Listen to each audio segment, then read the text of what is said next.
Hello বন্ধুরা, তোমাদের কাছে আমি আরেকটা ভিডিও নিয়ে চলে এলাম। সকালে দেখো ঘুম থেকে উঠে আগে ঠাকুরকে জল দিলাম। আগে ঠাকুরকে পুজো না করলে মন একটু ভালো লাগে না।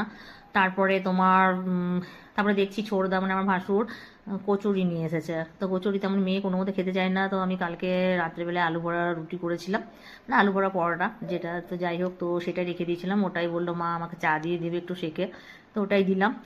আর যাই হোক, আজকে ওয়েদারটা একটু ঠিক আছে, কিন্তু ওই প্রচণ্ড হাওয়া দিচ্ছে তাই ভালো লাগছে না। তারপর তো এবার রান্নার দিকে যেতে হবে।